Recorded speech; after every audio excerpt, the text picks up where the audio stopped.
자, 배터리 2차 전지 얘기와 그다음에 중국의 리오프닝 얘기가 주류였네요.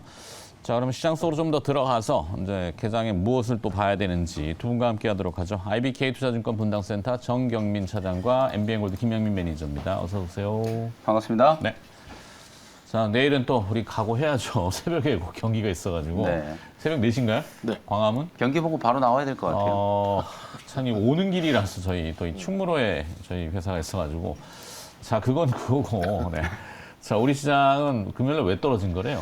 그냥 뭐 수급적인 요인인 것 같은데요. 저는 이제 하락의 원인은 사실 이제 앵커님 방금 오프닝 할 때 말씀했던 것처럼 왜 빠졌냐고 도대체 말들이 좀 많았었는데 제가 생각하기에는 아마도 이제 11월 30일 날 네. MSCI 이제 반기 리뷰 때문에 동시호가에 거의 뭐 한 5천 원 가까이 매수가 좀 들어왔었거든요. 네. 이제 리밸런싱이 되고 나서 하루 이틀 정도 지나고 난 이후에 약간 이제 그 반대 포지션을 잡는 이제 그런 매물들이 조금 나오면서 주가가 이제 좀 하락한 게 아닌가 뭐 그렇게 추정을 하고 사실 뭐 매크로 이슈라든지 뭐 국내적인 어떤 뭐 이슈가 그렇게 하락이 강하게 들어올 만한 이유는 그러게요. 없었는데 뭐 수급적인 요소에다가 또 뭐 아무래도 이제 월드컵 앞두고 있어서 그런 건지 네. 빨리 또 퇴근을 해버려서 그런 건지 뭐 그런 퇴근을? 것도 하나의 뭐 이유가 될 수도 있을 것 같습니다. 그러니까 일각에서는 환율이 이제 치솟다가 1,440원, 50원대에서 지금 1,300 언더까지 내려왔죠. 한 140원 떨어졌는데 외국인들이 이제 환으로 먹을 만큼 먹었다. 그래서 이제 터는 거다. 이렇게 일각에서 10% 떨어졌으니까. 얘기들을 하는데 그건 아무도 모르죠. 환율이 더 내려갈지. 근데 제가 봤을 때는 1,300원 밑에서 종가가 끝났기 때문에 조금 무게감은 밑에 쪽으로 있는데도 불구하고 워낙 절상에 국내 주식이 떨어지니까 조금 의아스럽더라고요. 네. 자, 그러면 이제 전략을 또 가봐야 되는데 뭐 정현 씨는 따로 할 얘기? 그냥 수급 요인이라고 얘기하니까. 수급 요인이 가장 좀 두드러진 거예요. 그러니까 너무 그 MSCI 리뷰할 때 너무 이렇게 좀 속된 말로 때려 박았어요 그날. 그래서 이제 프로그램으로 조금 튕겨져 나온 부분이 좀 있던 것 같고. 때려받고 튕겨나갔더니 뭔 소리예요? 그러니까 11월 30일에 이제 너무 자기적으로 매수가 들어왔다는 얘기인가요? 예, 좀 이렇게 집어넣었던 부분이 좀 오버해서 매수했던 게 이제 다시 나온 나왔던 부분이 있고, 근데 또 계속 지금 외국인들은 어쨌든 선물은 좀 매도 포지션이 좀 지속되고 있거든요. 그렇다 보니까 이제 거기에 또 연동되는 그런 현물 포지션의 축소가 좀 있었고, 또 굳이 따지자면 또 ISM 제조업, 그러니까 반도체가 약했잖아요. 네, 그렇게 그렇죠. 보면 또 경기에 대해서 또 좀 갸웃갸웃하는 이제 그런 투자 심리도 조금 작용하지 않았나 이렇게 싶습니다. 자, 그럼 이제 전략을 가봐야 되겠습니다. 그래도 뭐 갈 길은 가야죠. 자, 추격 저점 매수의 전략에 김영미 매니저는 오늘 어떤 분야를? 요즘에 이제 제가 좀 또 메타버스에 좀 꽂혀가지고 뭐 당연하죠. 네, 우리 컨텐츠 지난주에 초반에 좀 많이 집중적으로 다뤘고 다시 김영미 매니저가 네. 바톤을 받아서 그 결과도 좋았어요. 그래서 이제 메타버스 관련된 종목들 중에서 또 틈새로 좀 공략해 볼 수 있는 종목 소개를 조금 해드리시고요. 이제는 그냥 단순한 테마로 움직이는 게 아니라 그야말로 이제 하나의 좀 산업 트렌드로 자리 잡고 있는 상황이다. 제가 이제 뭐 전기차 산업이 어떤 태동할 때의 흐름과 비교도 좀 해드렸지만 작년까지는 그냥 막연한 단순 기대감으로 주가가 너무 폭등을 좀 했었기 때문에 올 1년 동안에 상당히 좀 큰 홍역을 좀 치렀다라고 생각하시면 될 것 같고 이제부터 뭔가 이제 사업적인 어떤 그 가시화되는 부분들이 하나씩 좀 이제 결과물들을 만들어낼 거라고 이제 보여지기 때문에 아마 내년도에는 상당히 조금 여러분들이 관심을 좀 가지셔야 되지 않을까 이런 말씀 드려보도록 하고요. 뭐 지금 상황에서 연말을 앞두고 뭐 성장주를 투자하는 게 이제 어떤가에 대한 얘기를 하는 게 어찌 보면 조금 시기상조일 수도 있어요. 다만 그럼에도 불구하고 이제 금리 인상이 워낙 좀 빠르게 좀 진행됐고 또 가파르게 이제 좀 진행이 좀 됐기 때문에 아마도 이제 금리 인상 사이클이 또 끝나고 나면 분명히 이제 성장주에 대한 또 러브콜이 다시 좀 살아나지 않을까 저는 그렇게 생각을 하거든요. 그래서 뭐 단기적인 관점에서 그렇고 중장기적인 관점에서 그렇고 상당히 좀 유망한 섹터가 좀 될 수 있다라는 거 다시 한번 여러분들께 좀 강조를 좀 해드리고 싶고요. 일정상으로 봤을 때 뭐 저희가 지난주에 다뤄드렸던 것처럼 CES에서 당장 메타버스가 상당히 좀 강한 메인 테마가 좀 될 거라고 보여지고 내년 1분기 안에 애플이 이제 뭐 AR 헤드셋, VR 뭐 헤드셋 이런 이제 새로운 하드웨어 기기들 이제 출시를 좀 앞두고 있는 상황이기 때문에 아마도 뭐 다른 기업들이 한다라고 했을 때는 약간 좀 시큰둥하지만 애플이 하면 뭔가 좀 다르잖아요. 왜냐하면 애플은 그 앱스토어라고 하는 정말 막강한 어떤 플랫폼을 좀 가지고 있기 때문에 사실은 애플은 기계만 만들어 놓으면 그 앱스토어에 전 세계 수많은 개발자들이 메타버스와 관련된 엄청난 컨텐츠들을 개발해 나갈 거거든요. 그러면 지금 뭐 우리가 메타버스 말들은 많이 했지만 정작 메타버스를 하는 건 아무것도 없는 것 같은데 라는 생각이 드실 수도 있겠지만 하드웨어 기기가 나오고 난 이후에는 정말 빠른 속도로 저는 그 메타버스 생태계가 구축이 될 거라는 생각이 좀 들거든요. 그래서 관련주들을 미리 좀 보시는 게 좀 중요하다라는 말씀을 좀 드리는 거고 오늘은 뭐 지난주에는 제가 이제 컨텐츠 종목들 위주로 뭐 덱스터라든지 자이언트 스텝, 위직 스튜디오 뭐 이런 종목들 VFX 관련된 종목들 계속 강조를 해드렸었는데 오늘은 하드웨어 관련된 종목들 사실 이제 선익 시스템이라는 뭐 명확한 이제 수혜주가 있는데 네. 그 종목은 너무 좀 강하게 좀 올라갔기 때문에 오늘 제가 말씀드린 토픽 종목은 APS 홀딩스라는 종목이거든요. 네. 역시나 이제 이 종목도 뭐 마이크로 OLED 이제 디스플레이를 만들 때 들어가는 이제 파인 메탈 마스크라고 하는 이제 장비를 이제 만드는 기업이에요. 뭐 그렇기 때문에 사실상 이제 플렉스블 OLED 관련된 이제 수혜주로 부각이 좀 될 수 있는 상황이기 때문에 APS 홀딩스 관심을 한번 가져보도록 하시고요. 자리를 보면은 이제 주가가 뭐 지난주에 조금 뭐 올라서긴 했지만 사실 선익 시스템하고 비교를 해보면 아직까지도 뭐 상승할 수 있는 추세가 좀 많이 남아있다라고 보여지거든요. 지금 보시는 차트가 이제 선익 시스템이에요. 바닥에서 이제 꽤 강하게 올라왔고 요거는 이제 APS 홀딩스의 차트이기 때문에 박스권 흐름을 이제 좀 뚫고 가는 그런 이제 모습을 한번 기대해 보시면 될 것 같고 한 14,500원 정도에 접근하시고 한 17,000원 정도를 단기 목표가로 한번 잡아드려 보도록 하겠습니다. 네. 과연 애플이 AR이나 VR 이렇게 되면은 아마 시장은 좀 실망할 수도 있어요. 그 AR, VR은 그냥 뭐 쉽게 얘기하면 앞에 막혀 있느냐, 이게 뚫려 있느냐. 그렇죠. 근데 애플이 만약에 이 컨버팅이라고 하는 뚫렸다가 막혔다가 이게 확 되는 거 아직은 모르겠지만 그런 XR 기기, XR이라는 디바이스를 내놓게 되면 이제 디스플레이 쪽이 갑자기 확 주목을 받겠죠. 네. 그래서 이제 파인 메탈 마스크 지난번에 우리 풍원 정리를 한번 할 때 APS 홀딩스를 맞습니다. 붙여주셨던 기억이 네네. 나는데, 네, 자 여기 네. 뭐 안주머니 뭐 돈 예. 꺼내시려고? 마이크가 안 보여가지고. 네. 네.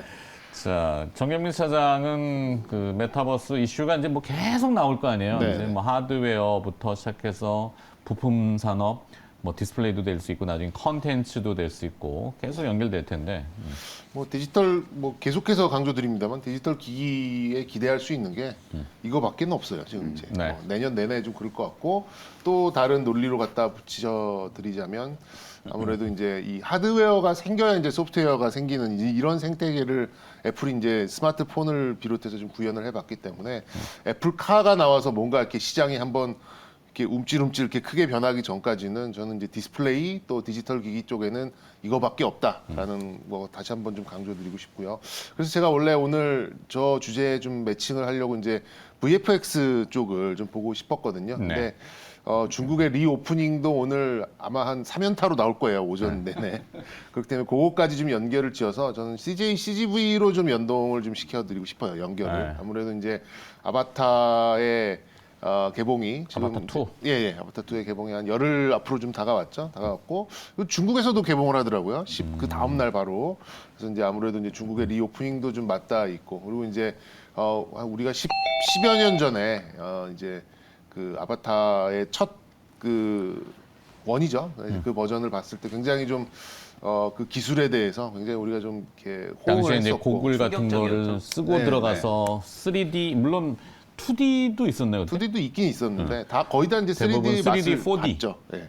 4D는 이제 앞에 바람 물 나오는 거. 네. 저는 물까지 맞던 것 같은데. 의자도 막 움직이고, 왔다 갔다 하고 움직이고. 움직이고. 4DX를 가셨고 네. 그 이제 저는 조금 멀미가 났긴 했는데 네. 그래도 굉장히 좀 새로운 경험. 인상 깊게 좀 봤고 그때 이제 저번에도 언급드렸습니다만 이제 3D 관련된 기술 종목들이 뭐 5배, 10배 가는 종목들도 막 나오고 그 한 2, 3년 후에 이제 한 반은 없어졌긴 했습니다만 그래서 그 정도의 좀 팬층이 있는 쪽이다 보니까 메타버스와 VFX, 영화까지 좀 연결을 지을 수 있다라는 생각이 좀 들었어요. 그래서 CGV도 지금 꾸준히 좀 줄어들고 있습니다. 공매도가 꾸준히 좀 줄어들고 있고 그리고 일단은 좀 탐색을 하는 것 같아요. 한 17,000원, 8,000원 이 정도까지 딱 올려놓고 좀 횡보를 좀 하고 있어서 일단은 좀 요즘에 지금 흥행 1위 하고 있는 게 올빼미가 한 100만 좀 넘어갔더라고요. 근데 네. 이제 그래도 흥행작 그러면 우리는 기본 뭐 1,000만 뭐 이렇게 좀 기대를 하고 있는데 사실상 지금 또 극장값 영화관 값도 좀 비싸졌고 그래서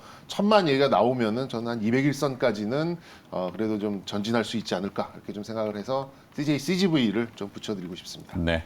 자, 뭐 CES 새로운 키워드, 뭐 메타버스 거기에 또 뭐 뭐였죠? 용어가 생각이 안 나네. 왜 자꾸 까먹는지 모르겠어요. 네, 하도 응원을 열심히 하다 보니까 오필슨 코리아만 자꾸 요즘 맴도는 거죠. 네, APS 홀딩스의 이제 정의민 차장은 CJ, CGV 이렇게 해주셨고 네. 정의민 차장이 정해오신 오늘 추격 저점에서의 키워드는 뭘로 뭐 나옵니까? 예고해드린 대로 네. 뭐 이 화장품 쪽이고요.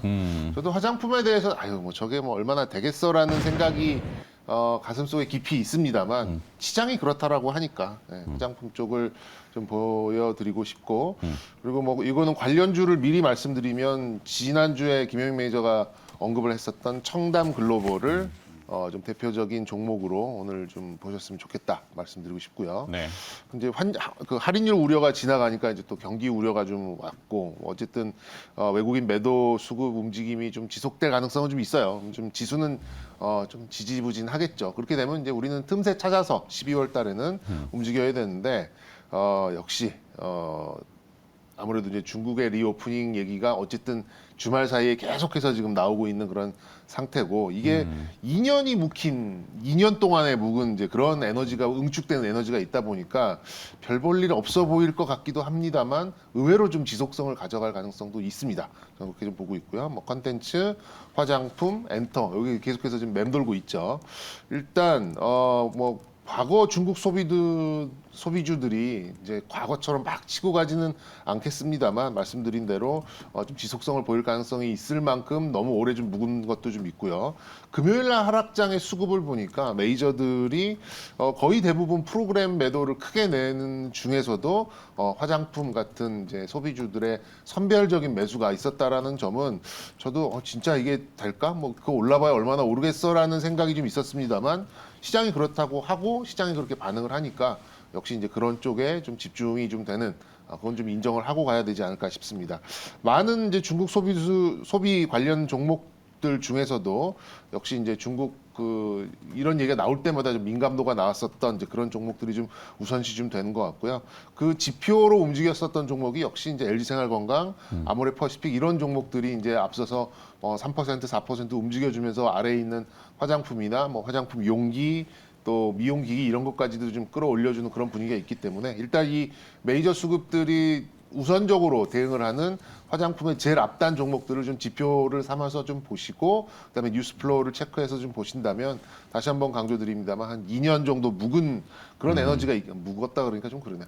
응축된 에너지가 있다 보니까 의외로 좀 12월에 지지부진한 지수대에서는 좀 선전할 가능성은 좀 높아 보인다라는 전략의 시선을 말씀드리고 싶고요. 막 앞서 말씀드린 대로 청담 글로벌이라는 종목들 저도 이거 상장할 때 좀 의아한 부분도 있었어요. 아니 이런 비즈니스 모델로 상장을 할 수 있나라고 했는데 돈을 잘 벌더라고요 생각보다. 그러니까 이제 국내에 있었던 이제 뭐 화장품을 비롯해서 뭐 건강 보조식도 있고요. 중국의 이제 유통 라인을 찾아주고 또 라이브 쇼핑, 또 왕홍들 이런 것도 섭외를 해가지고 일종의 흥신소, 뭐 컨설팅, 마케팅, 또 유통 이런 쪽에 흥신소라고 하기 좀 이상하네. 어쨌든 이런 좀 비즈니스를 중국하고 좀 맺어주는 이제 그런 기업이고 그래도 뭐 내년 컨센서스 보니까 100억 넘게 좀 잡혀 있더라고요. 네.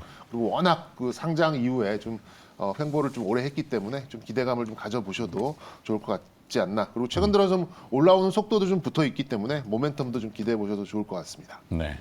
뭐 오늘 그 중국 리오프닝 얘기는 아무래도 많이들 얘기들이 회자될 것 같은데 네. 저도 일발에 또 어쩔 수 없이 그건데 자 네. 청담 글로벌 뭐 지난주 수요일 날 제가 이제 말씀을 좀 드렸었던 종목이고 네. 방금 이제 차장님 잘 설명해 주신 것처럼 이게 이제 여기 시가총액이 얼마예요? 현대판 이제 중개무역이라고 생각하시면 될 것 같아요. 2,000억 2,200억. 네. 그 사실상 이게 되게 좀 독특한 비즈니스 모델이긴 한데 수수료 기반이기도 하고 약간 유통망 갖고 있는 기업이거든요. 근데도 불구하고 아까 말씀했던 것처럼 영업이익률이 되게 좋아요.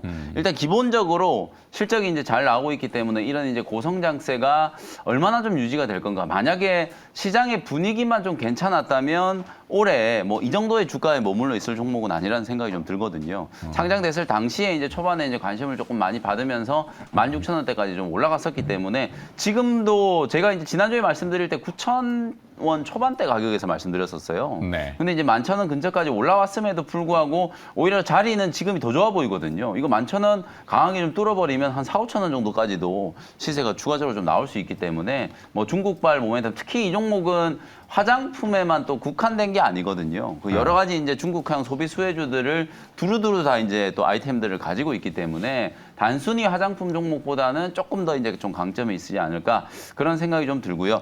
저도 비슷해요. 사실 뭐 차장님이나 저나 뭐 다른 전문가들 의견도 비슷하지 않을까 싶은데 화장품 관련된 종목들이 중국의 리오프닝 얘기가 나올 때마다 반짝반짝 뭐 한 일주일씩 움직이다가 다시 주저앉고 1년 내내 그랬거든요. 근데 이제 이번에는 조금 다를까 하는 기대감.